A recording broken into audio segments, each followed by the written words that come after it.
क्रय मूल्य तथा अंकित मूल्य पर आधारित। कभी कभी ऐसे प्रश्न आ जाता है, कुछ करना नहीं, आपको हम बताए थे, एक फार्मूला बताए थे, एमपी बटे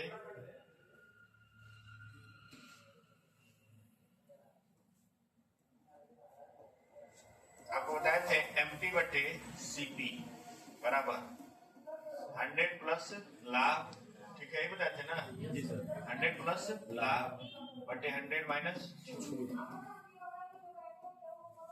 कोई दिक्कत नहीं है। ऐसा तब बताए थे जब क्या हो, परसेंटेज सही से हो। लेकिन जब परसेंटेज गड़बड़ हो तो वहां पे आपको बताए थे कि आपको आंकड़ा मानना पड़ेगा। याद आ रहा है कि नहीं आ रहा है? नहीं याद आ रहा तो वीडियो देख लीजिएगा, तीसरा या चौथा टाइम होगा। ठीक, बताइए, पुस्तक खरीदता है 95 रुपए में, एमपी आपसे पूछ रहा है अंकित मूल्य 95 में खरीदता है और उसको कितना लाभ चाहिए? 10। कितने छूट पर? 5। 95 से 95 कट जाएगा, एमपी का मान क्या हो जाएगा? 110। यानी उसका अंकित मूल्य कितना रखा? 110 रखना होगा, और उस पर 5% छूट देंगे तो हमको 10% का क्या होगा? लाभ। करिए,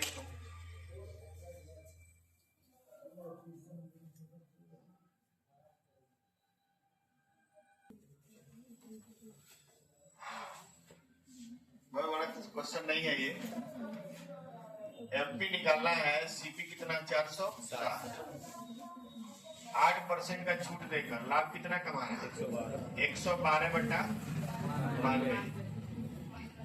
92 बचे होता है ये 5, और ये करेंगे तो हो जाएगा, एमपी का मान हो जाएगा 560। 560 रुपए इसका अंकित मूल्य रखना। चलिए लगाइए इसको।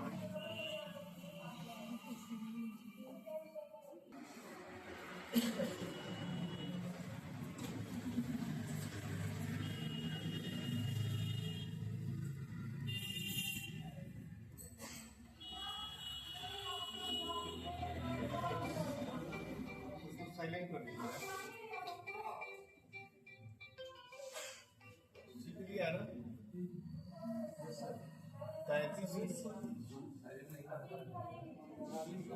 एमपी बराबर कितना आ जाएगा?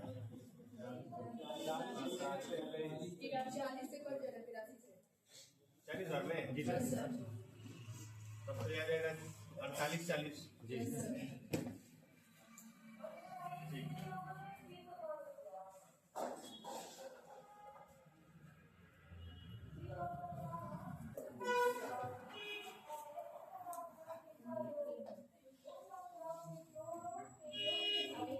बात नहीं समझ रही है, बतियाएगा नहीं, बता दे, समझाना है इसमें बहुत बारीक चीज है।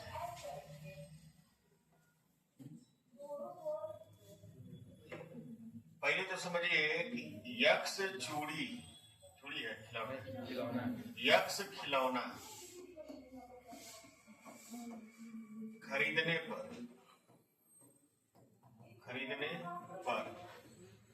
2 खिलौना क्या है? 2 खिलौना क्या है? ठीक है,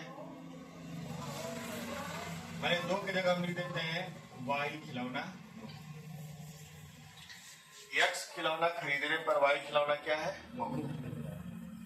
तो परसेंटेज जो छूट होता है ये होता है वाई अपान एक्स प्लस वाई पूरे 100।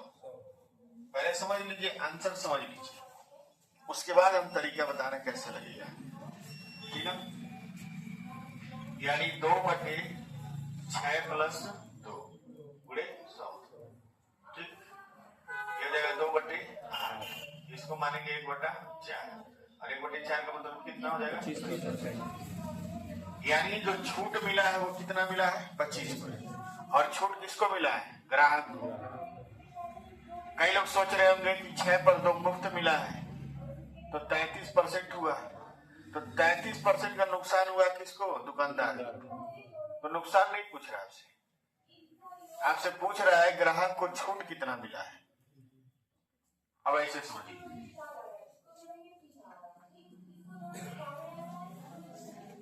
एक व्यक्ति है, हमारे ग्राहक है, ग्राहक गया 8 वस्तु खरीदने, वस्तु खरीदने गया? 8 वस्तु। तो 8 रुपया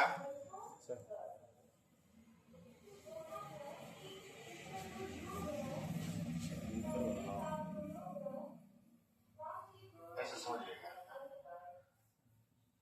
ग्राहक जो है 8 वस्तु खरीदने गया।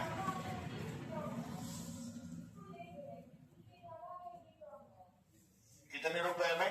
8 रुपए। एक वस्तु का दाम हम कितना माने हैं? 1 रुपया। ध्यान से समझिएगा, इसमें सब है। ग्राहक गया है 8 वस्तु खरीदने 8 रुपया में। तो दुकानदार बोला तुमको हम 8 वस्तु देंगे, लेकिन तुमको 6 का ही दाम देना पड़ेगा, क्योंकि उसको 8 सामान चाहिए। तो 6 रुपया में कितना मिल गया? 6। और 6 के साथ 2 लोग क्या हो गए? फ्री।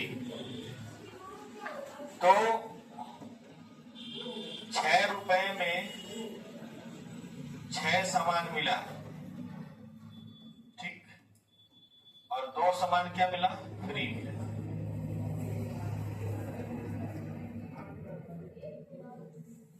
तो बताइए 8 रुपया लेकर गया था, कितना खर्च किया?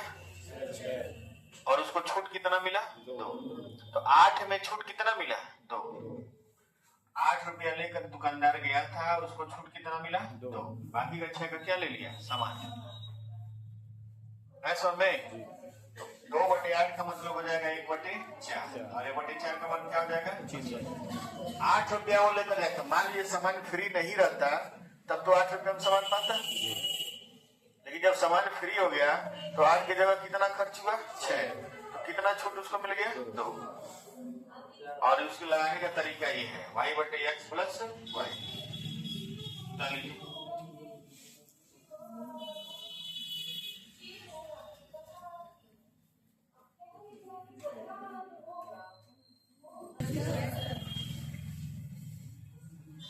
तो जब भी आपको कोई चीज मुफ्त मिलता है, तो कितनी चूड़ियां मिली है?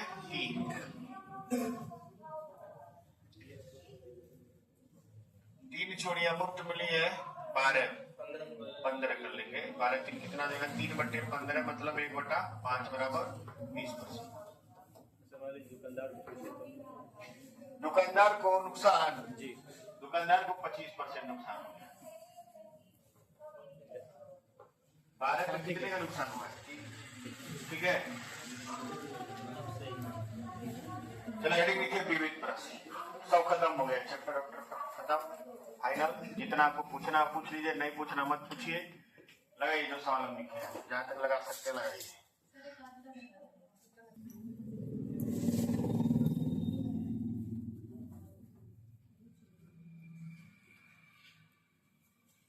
कई लोग तो लिखना ही में बिजी रहते हैं, धीरे धीरे लिखेंगे 100 साल तक।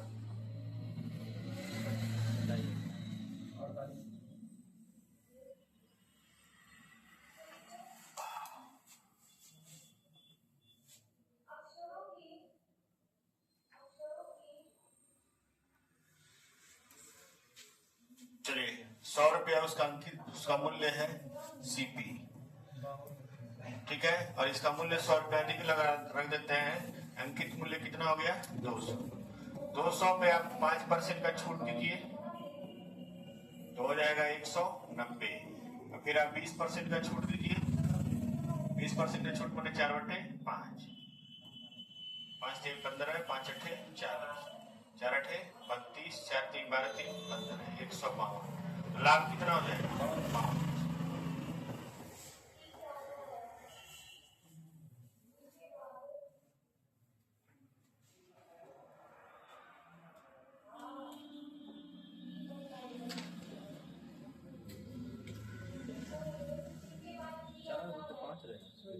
हाँ, 4/5 यानी 80/100।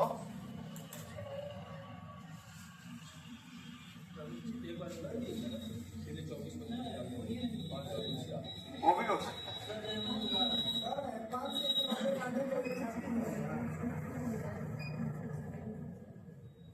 5 से 15 40 हुआ, 5 8 40।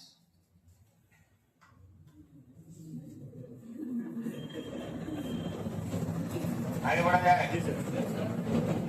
बड़ा है ना? एक बार एक नहीं रहेगा इसमें, ये एक शब्द नहीं रहेगा। 12% और 8% की दो क्रमिक छूट के बाद एक वस्तु 688.6 रुपए में बेची जाती है। वस्तु का अंकित मूल्य क्या है?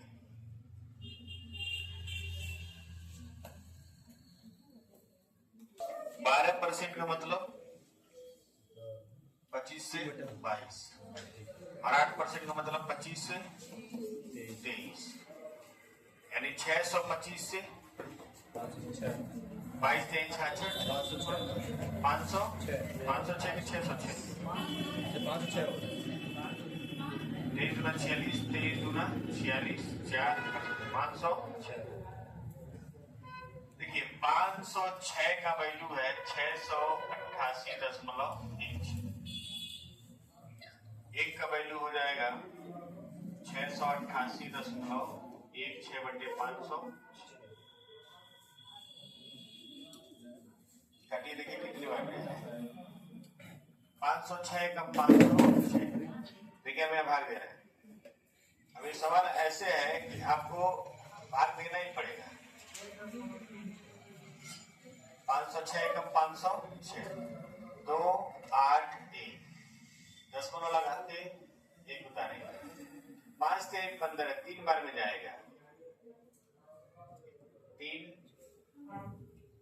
छक्के 18 और 3 बचे 15 है। ठीक है, यहाँ बचेगा कितना 3 0 और यहाँ बचेगा 3 और ये लास्ट उतारेंगे 6।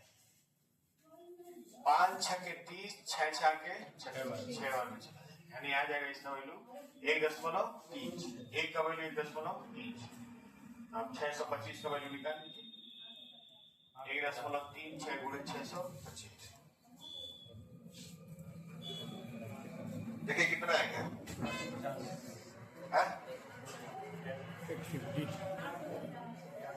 850। 625 से ज्यादा ही आएगा, ये दोनों तो होगा ही नहीं। 625 से ज्यादा आएगा, थोड़ा सा और ज्यादा आएगा तो 650 भी नहीं होगा। 800 क्या होगा 50।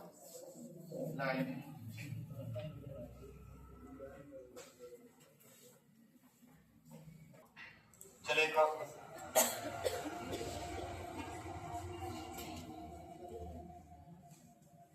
चलिए लास्ट क्वेश्चन इसको लगाइए, फिर वो क्वेश्चन बताते हैं। एक बिग पर 29% का छूट था। महिला को बिग खरीदना पड़ गया, बाल कर रहा था। एक बिग पर 29% की छूट थी। एक महिला ने बिग खरीदा और नगद भुगतान करने पर 12% का अधिक छूट प्राप्त करती है। उसने कितने रुपए का भुगतान किया? बिग का अंकित मूल्य क्या है? ये प्रश्न बिल्कुल आसान है, लेकिन इसका कैलकुलेशन क्या है, गड़बड़ है।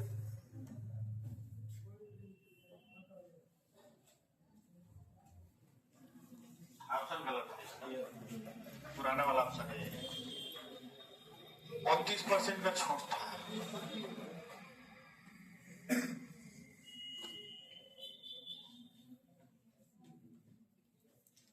चलिए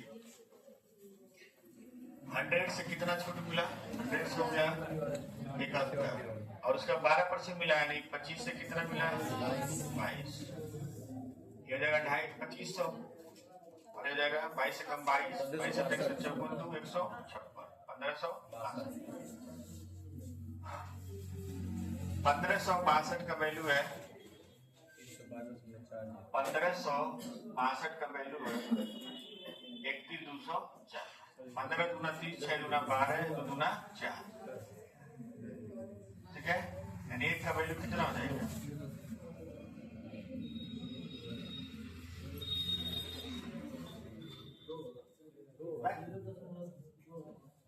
0.02 नहीं 0.2 एक स्थान है ना 0.2। ठीक 0.2 क्या होगा? तो इस 0 को हटा दीजिए ना, खत्म करिए। 0.2 क्या होगा? तो उसको हटाने से मतलब नहीं है। आपसे पूछा है 2500 का वैल्यू। 2500 का वैल्यू हो जाएगा इसको बोलते हैं 0.2 को 1/5। 2500 का वैल्यू हो जाएगा 2500 गुणे 1/5। काट देंगे कितना है 5। इसका आंसर 5।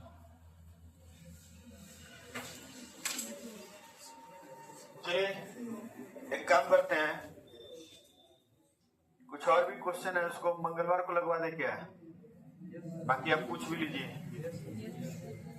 ठीक है।